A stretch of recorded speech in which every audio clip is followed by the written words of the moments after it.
So, you want to find articles with EBSCOhost? If you're looking to find articles from journals, magazines, and newspapers, a great place to check is EBSCOhost, one of the NU library databases. What is a database? Think of it as a searchable collection of information from reputable sources. The library subscribes to a variety of databases, each with its own subject focus and type of information. EBSCOhost is unique because it isn't just one database. The name EBSCOhost actually refers to the database publisher.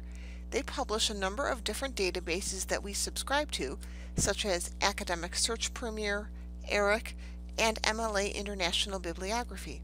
While you can search any of these databases individually through the NU Library website, selecting the name EBSCOhost allows you to search all of them at once.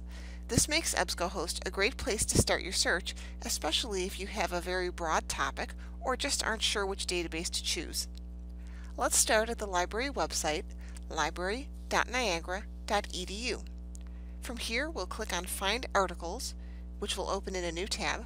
This page has our most popular databases listed at the top, as well as a section to find all of the rest of them. Since EBSCOhost is one of our most popular databases, it's linked right here, so I'll click on that, which will also open in a new tab. Now, if you're doing this from off campus, you'll see this screen asking you to log in with your Purple Pass username and password. Once you're logged in, you're at the general search page, so you have the search box. Now let's say our topic is the salaries of professional athletes, so I'll just enter those terms. And I get a large number of results, 857. So let's take a look at the left where it says Refine Results and see if we can get a little more precise. For example, under the date range you can see that we have results going back to 1955. If you have a topic that's very current or needs the most recent information, you'll probably want to change that. So let's change it to the past 10 years. You can either do that by clicking and dragging this bar, or just by entering a date from 10 years ago in the box and hitting enter. So that's brought the number of results down a little bit. We have a few other limiting options also. You can choose to limit to full text, which means that the only results that would show up are ones that include the full text of the article in EBSCOhost. But we're not going to check that off, and I'll explain why in a minute.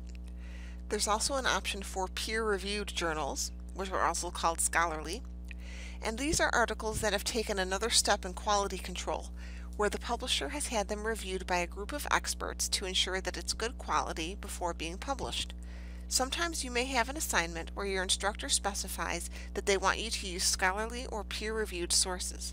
If that's the case, you can check off this box. I'm going to leave it unchecked for now, and let's just take a look at the results that we have currently. EBSCOhost puts a little icon to the left of each result to tell you which type of source it is. So here we have an article from an academic journal. This one says it's from a periodical, which usually means a magazine or newspaper. And we have this one, which is from a dissertation or thesis. And when you find an article that you want to look at, you would probably think to just click the title to look at it. Just be aware that in EBSCOhost, clicking on the title doesn't bring up the article itself, it just brings up an information page about it. So some people get stuck at this point because they click on the title and they don't know why the article isn't showing up. When I click on the title, here's what I get.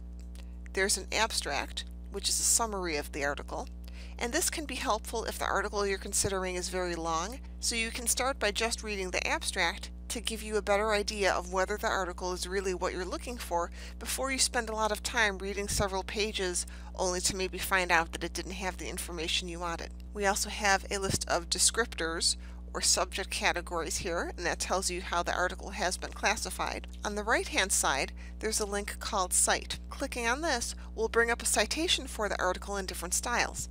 So for example, if you need to have all your sources cited in MLA style, you can just scroll down there and then copy and paste the citation into your paper.